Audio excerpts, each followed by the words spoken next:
people often go, oh, do you have a hobby? And I go, oh, yeah, I'm a quilter. And then I think, you know what? Primarily, I'm a fabric collector because I like to support the arts, and those people who design fabric are artists. It's true. You're listening to Fussy Cutters Club podcast, a show that gives you permission to cut into the good fabric so you can make quilts you love. And now your host, who believes it's not a crime to love using novelty fabrics, Ange Wilson. Hello, welcome to Fussy Cutters Club podcast. Today we are talking with Andrea from StitcHarmony. If you haven't had the pleasure of seeing Andrea's work yet, you are in for a treat. Andrea is talented, like everyone's talented on the show, but I felt like I met a kindred maker when I sat down to talk with Andrea. She's a storyteller and, like me, makes patchwork that tells a story. And it was just so lovely to meet someone who shares that same sentiment but sees the world a little bit differently and appreciates fabric and sees it like art, which I think it is too. And so it was just a really lovely time to have with someone else. And I left the chat just going, I wish she lived next door and we could just go and chat and go off hunting for fabric. But yeah, it's just a really lovely way of getting to know someone who makes fussy cut things that you can buy. So if you would like a little bit of Andrea's art in your world, you can collect them and purchase them, and you can find out all about that. And I am excited to say that I'm going to add some of Andrea's art to my collection. Yes, be jealous, be very, very jealous. And it's just wonderful to meet another fellow maker. And so I hope you love this peek into Andrea's process and finding out a little bit more about her. And I hope you go and follow her and encourage her to come out of her shell a bit more. And yeah, just enjoy this chat with two fussy cut lovers. Let's get chatting. Hey, Andrea, how are you? I'm good, thank you. Like the pot. It is warm in here. It is warm. But yeah. So you're joining us from Canada, or as we in Australia call it, Canada, because that's where the Canadians come from.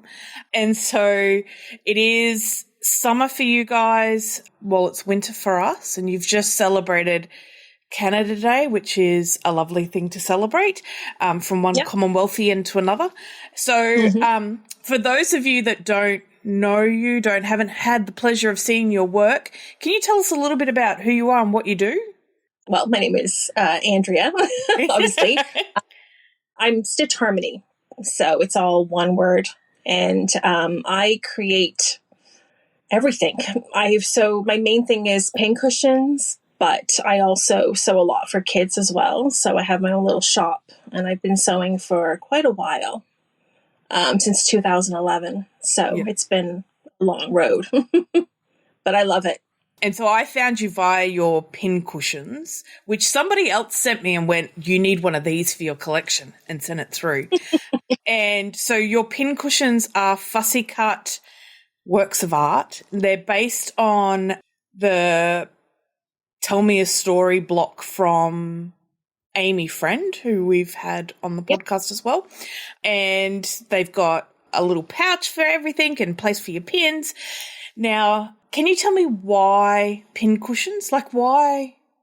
I mean, you make pouches and you do other things and everything, but pin cushions really seem to have grabbed your imagination and passion. So can you tell us what it is about making those in particular? I first made my first one back in 2011. I think it was for a swap. And this pincushion is the ones that you're talking about is the deluxe pincushion by Heidi Staples from the So Busy Girl. Yep. And I love it because there is a pocket on it, but the main thing is that it's got this pocket that you can fussy cut anything that you want on there. And I joined a swap. I think it was a Heather Ross swap, and that's where I got addicted to paper piecing, which I'd never done before.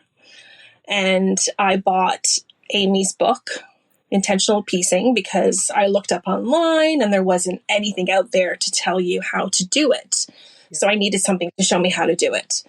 And then that's when I think her book came out around that time too. And the Tell Me a Story block was there. And I actually created a Heather Ross Tell Me a Story, the mini quilt for that swap. Yep. The whole part of this block is that the middle part is fussy cut, and then the surrounding area is part of that story, which is what you've intentionally, fussy cut. So, for example, you're fussy cutting a mouse and maybe, you have flowers around it. So you have to put a story towards it. So that was the fun part for me, is creating these amazing stories for these little blocks that I did. And I just decided to make it smaller. And then I thought, it fits on the front of one of these deluxe pincushions. And that's when I started making them.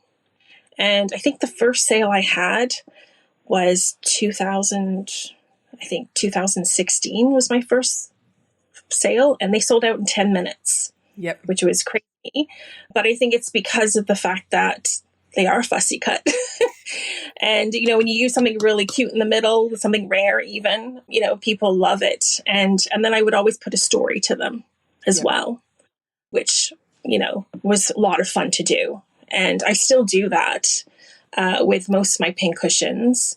But that is my favorite one to make because of the fact that you can create a story from her block, and then create this pincushion that goes with it. And everyone is like, wow, it's so cute. And, you said it made me laugh when people say they're works of art, because I do know a lot of people, lovely, lovely people that I've met on Instagram, like customers of mine, I can call them that, also friends who collect them. And I'm so like, it makes me feel so, wow, that, someone will have like 10 of them in their collection. And it just makes me happy because they are so much fun to make.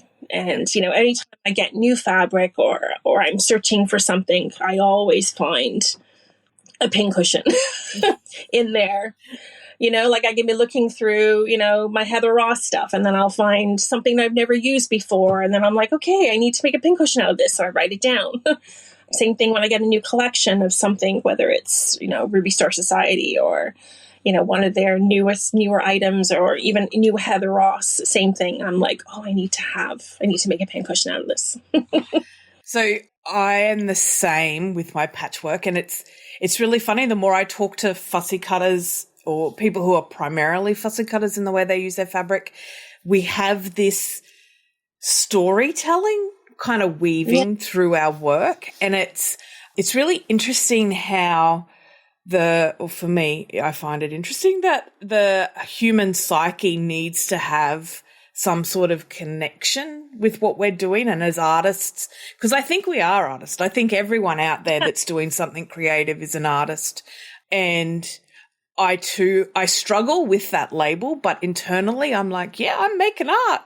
And so I think it's that thing of we are telling our experiences and our stories and using our imagination through what we do. And I think it's really interesting and wonderful that people spark a connection with your work and then collect it. Like they collect trading cards or they collect blind boxes and I think that's really beautiful. And it's that sort of thing that will keep our craft going, is that people have some sort of connection to it. And we'll be right back. Are you looking for a safe space to express who you are as a fabricaholic? Look, that seems funny and it's all weird and it's right for me to say that. But let's face it, if you're listening to this podcast, there's a fair chance that you have quite a substantial fabric collection and that you pay attention to what fabrics are being released, that you like being creative, that you make time for patchwork, and that you look for friends who share a similar outlook on life and a similar appreciation for creativity and sewing and fabric collection and what the latest designers are doing. Look, if that's you, the good news is I've started a safe place for all of us to get together. It's all about having a place where you can come, share your creativity, share your favourite fabrics. We're not going to be quilt police. We don't care if your favourite fabric is a fabric that's covered with rubber ducks. Bring it, sister. That's what we want to see. So if you're looking for like-minded people, why not check out Society Gnome? You can find all the details at gnomeangel.com. We look forward to welcoming you to the group. And now, on with the chat. Now, you use a lot of Heather Ross, which I too love a good Heather Ross fabric. Did you find Heather Ross early on, or did you come to her later? Do you find that you're drawn to the more illustrative fabrics than, say, geometrics or traditional prints or anything like that? Is it the fact that those designers tell a story too that you think you're drawn to them? I found her early on. I was very lucky to find her early on, because now some of the fabrics that I use, you can't get them anymore. And It's amazing.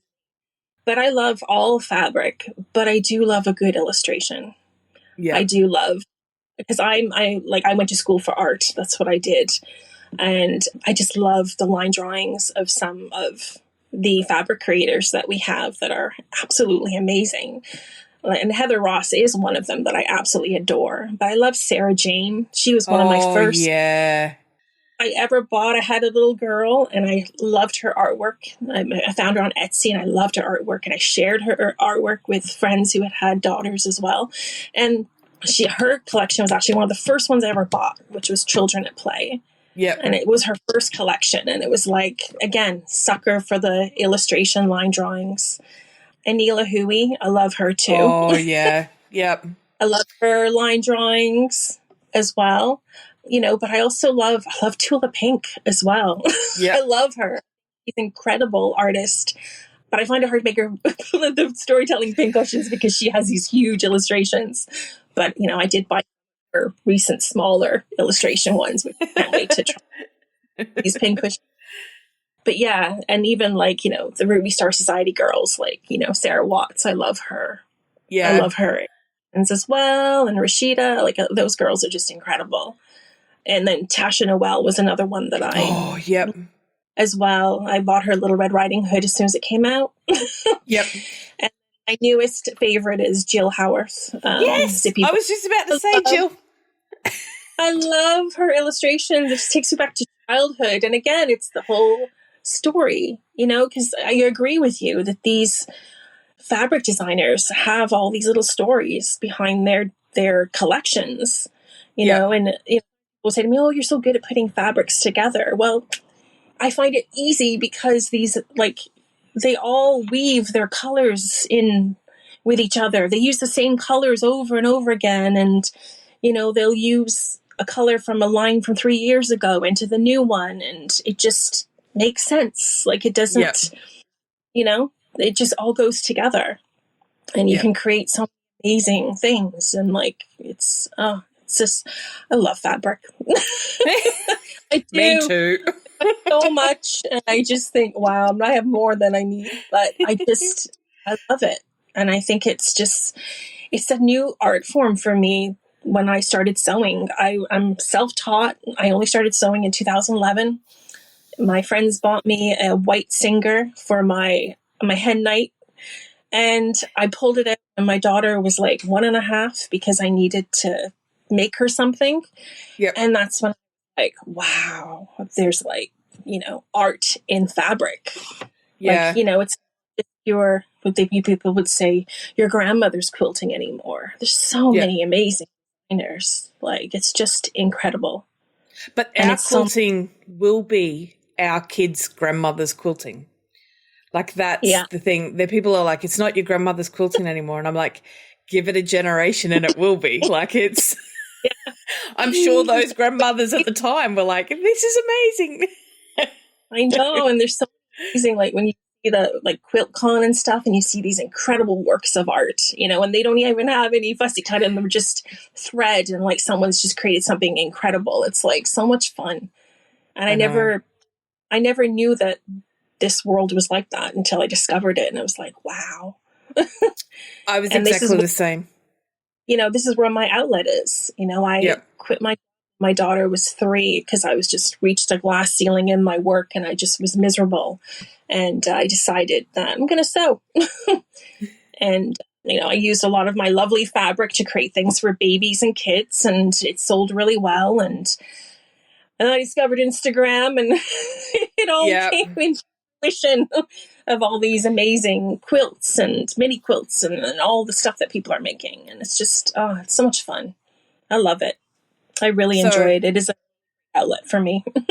Yeah, and I guess that's the thing in this day and age where busy is glorified, the ability to stop and make something with your hands and have that kind of break from reality where you can come in and just do your own thing is amazing.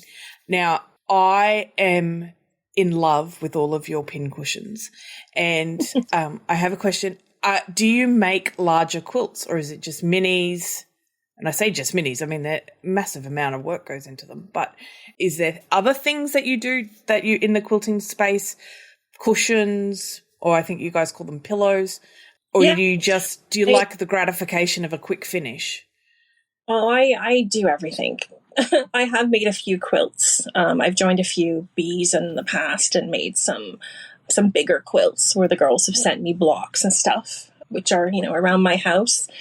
I want to make more quilts. I just sometimes I just find them overwhelming and I'm like, I need to, do it, but I will do it. I want to do it. I have so many ideas for, I've bought so many quilt patterns and things that I would like to make, but I have made pin cushions and I've made, cushions, and I make all sorts. And that's the thing. And I love it because, the fact that I can have fabric that's like Star Wars fabric and make something for my daughter's friend, because he's a big Star Wars fan. Even my son's a big Star Wars fan, and I have these paper pieced amazing pieces to put together a quilt for him when he goes to university. And I have one in one in the works for the past 2 years for my husband, which I'm going to eventually gift him. But I do. I love a mini quilt too. I've made many of them. We had a huge swap where we made one every month for 12 of us Canadian girls. And those were a lot of fun to make as well. Because it's a skill. Yep. And I think it's really funny that I find quilting very I don't know whether I can do that. But then I'll whip out a pincushion in half an hour because I just find it so, I do find that gratifying and quick. And, and I love, making them, but I also love the big, slow projects too. Yeah. And I think it's that thing that you're in control of your creative adventure. There's no, and I always really find it interesting when people are adamant that there is a way to do something when it comes to being creative, because I think it's so individual and it's so, there is a commonality that runs through all of it for all of us, but how you do it is completely up to you. It's not up to anybody else. So I do have a question about your pincushions. I am absolutely in love with your Bell and Boo, and I don't know whether anybody else – I feel like Bell and Boo was one of those things where people missed – yeah, people kind of missed it. I was like, why isn't Bell and Boo a bigger thing? And I had, when our son was born, I bought because we didn't know we were having a boy, I bought a Bell and Boo print for the nursery at that time because it was for the nursery and totally not for me.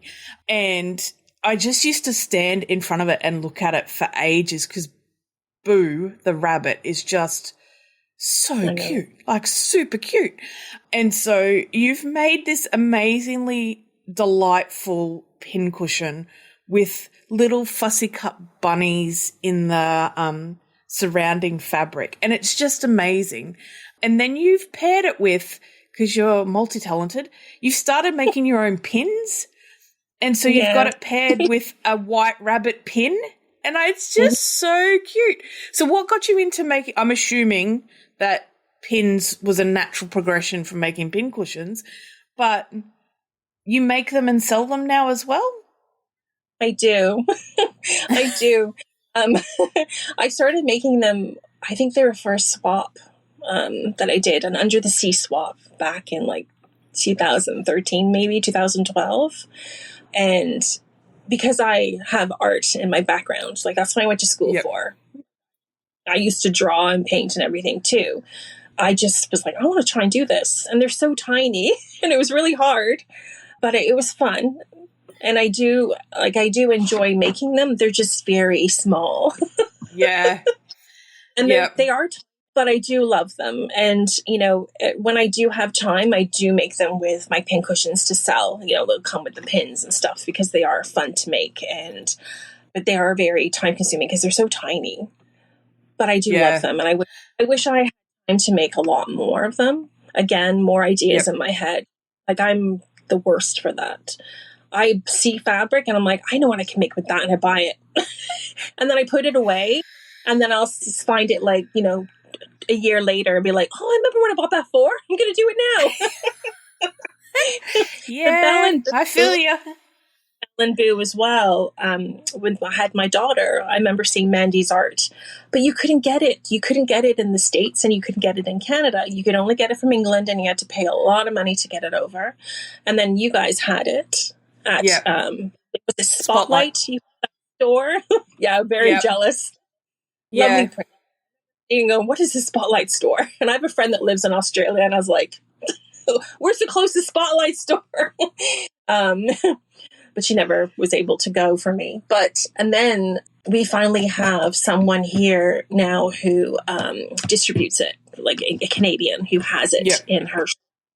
So, and then of course the States, someone must be there selling it as well, because now you see it more often. But yeah, I'm a sucker for her too. Yeah, I was so excited when she came out with fabric. I was like, this is my dream. There's so many illustrators that I find through the rabbit holes on the internet, and I think, if you did fabric, I would be so happy. And I feel like some days I'm like, I really just want to send an email to Moda and go, hey, psst, fellas, have you seen this person over here? Their work should be on fabric. And then now that Moda has Lizzie House, I'm like, okay, is that their gateway into more illustrative storytelling type fabrics? But yeah, it's just, there's just so much creativity and talent in the world, and it's really amazing just to be able to play with it and have fun with it. And so I kind of just go, that's such a blessing to have in your life. And then to see, I think, like, I don't think what I do is innovative or, you know, groundbreaking or anything like that. But then I talk to other people and I'm like, you see the world differently to how I would use that fabric. And then that inspires me. And then, you know, in turn that inspires someone else. And you're just like, it's this beautiful circle of life Disney moment where everyone kind of works together independently and passes it on. And we'll be right back. If you're like me, you love quilting. You love fabric. You love patchwork.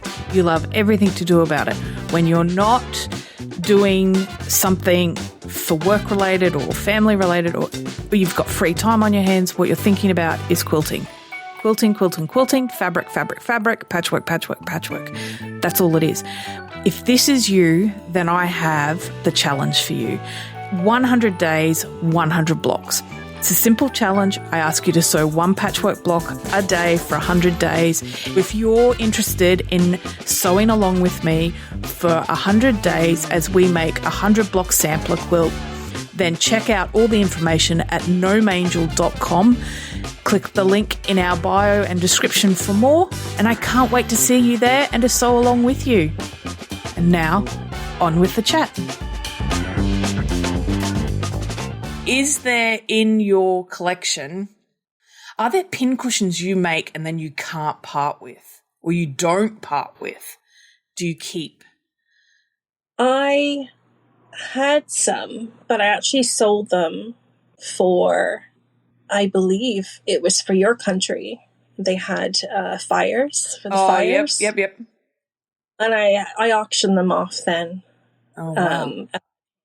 along with some very coveted fabric that I was willing to part with. So I was able to donate, I believe, it was like $900 to them. Wow. For the fire. Oh, everyone was so generous. Like, it was amazing. I just come off doing a pincushion parade by Sherry, Tinker Ellen. Doing like cushions things, and I'd made a few, like she wanted small ones, and I'd made some real small ones. Now I'm talking about like 2 by 2. And one of them I created was a huge hit, which was lovely to see, which I had this very small fussy cut of one of Heather Ross's mice. I call him the radish thief, because he's the one holding the radish. He's got the cutest little face. Yeah, I call him Rodney. I don't know why. I love that. Rodney the radish thief. There you go. We got a book here. Rodney who's robbing. Yeah. And I decided, okay, I'm going to make something with this. So I got some of my wood grain fabric and made it into a frame. And then did a frame. So he's in a frame, and I did Liberty fabric. So I'm like, oh, Liberty wallpaper. I did the 2 little lines with the pin. So it looks like he's hanging on a wall. Oh, that's cute. And that one's, my friend bought that one. And I think she paid like $95 for it, which is amazing. Yep.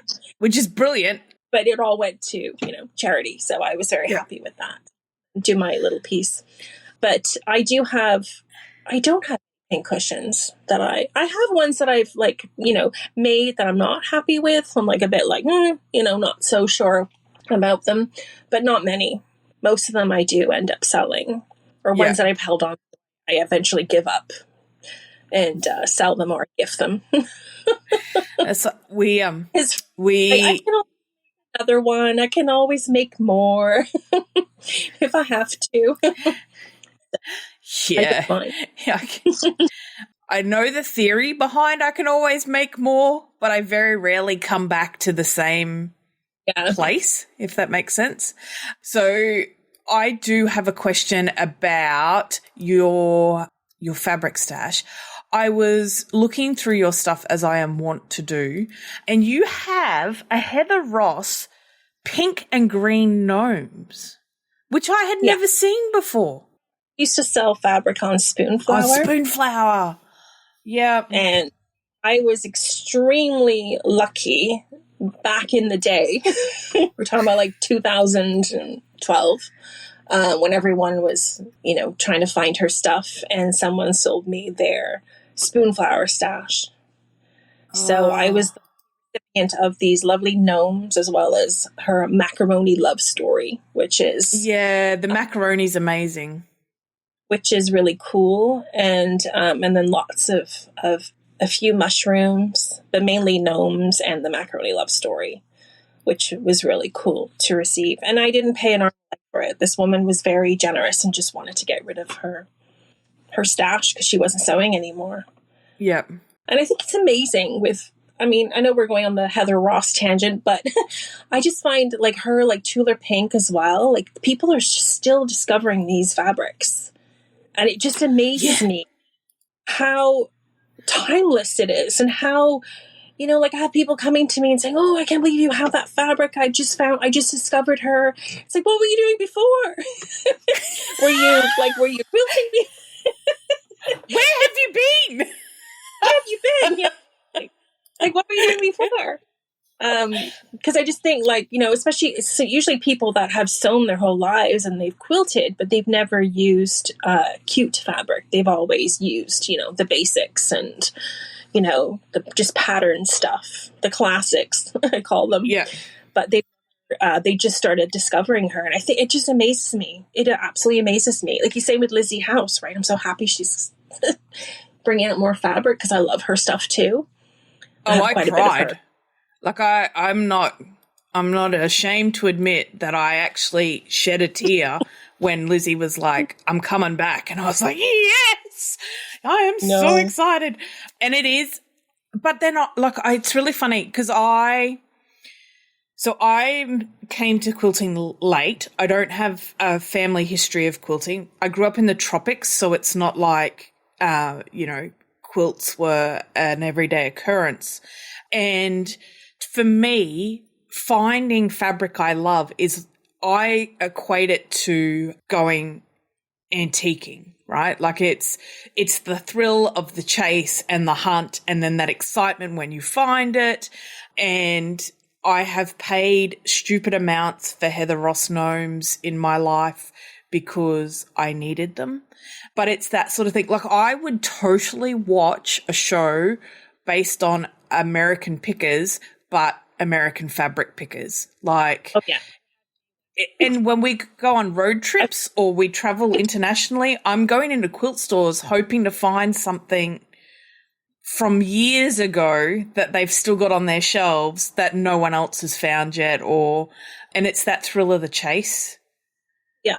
And people often go, "Oh, do you have a hobby?" And I go, "Oh yeah, I'm a quilter." And then I think, you know what? Primarily, I'm a fabric collector because I like to support the arts, and those people who design fabric are artists.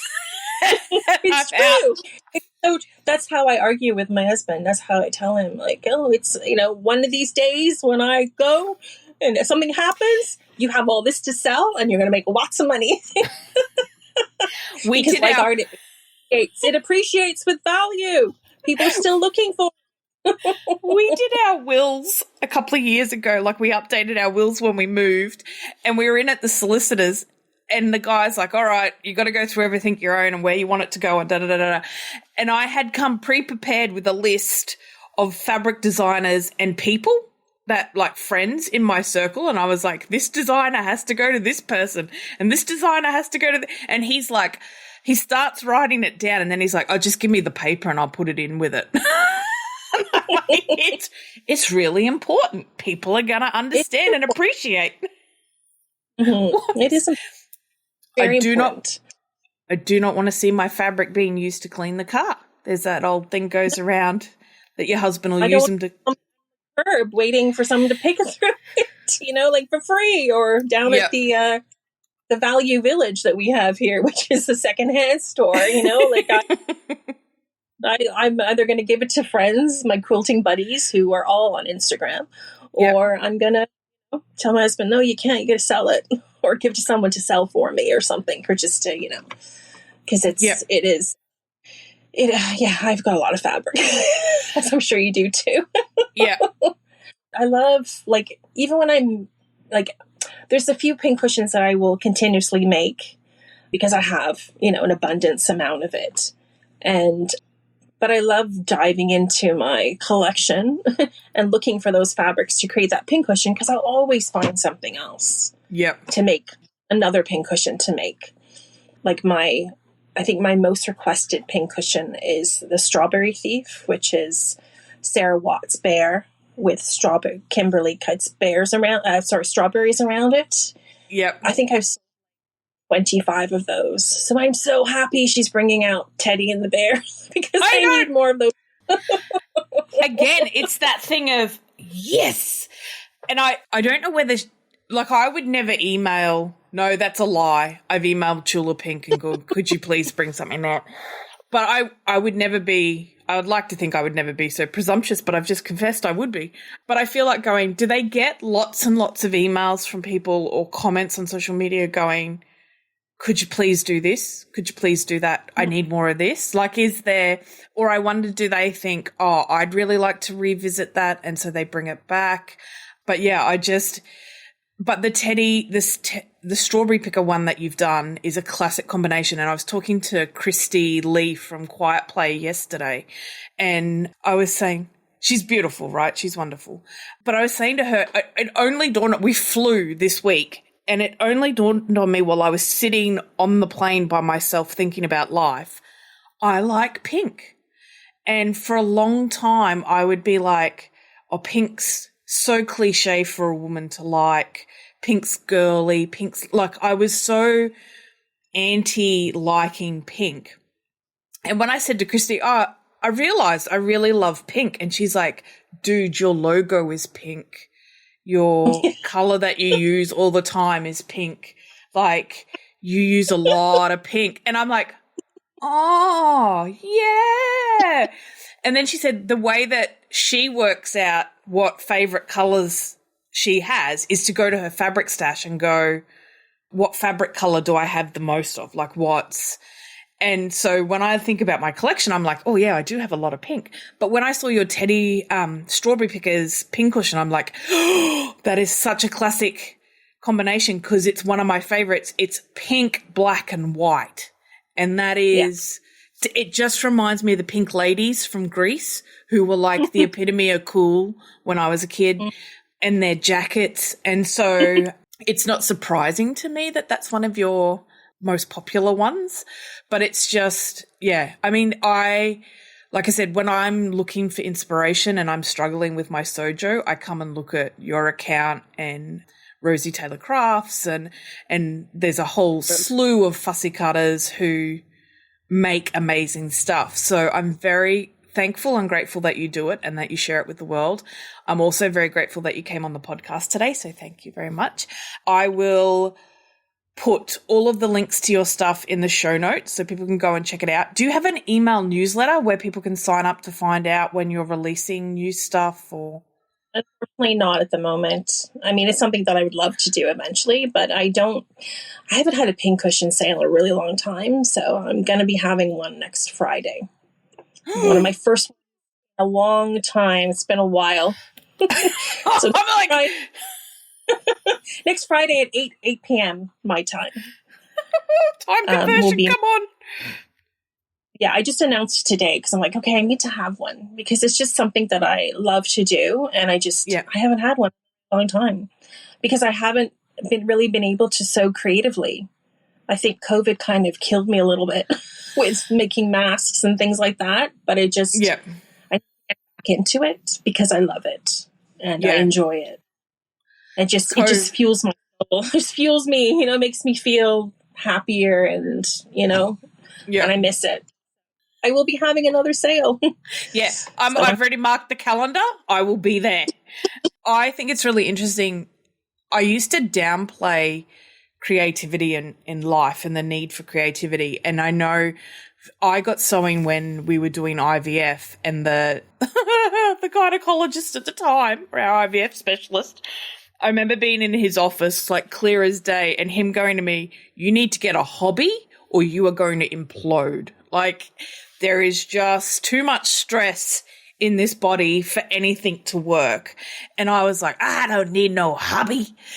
And we conceived our kid while I was taking my beginner's quilt class. And I think if that isn't an advertisement for creativity is a way to mend your soul, I don't know what is. Like, we had done 5 rounds of IVF up to that point, and it was like every round was a soul killer and destroy. But the round we did when I was learning to quilt, I was like, oh, were we doing a round? Oh, okay. I'm sorry.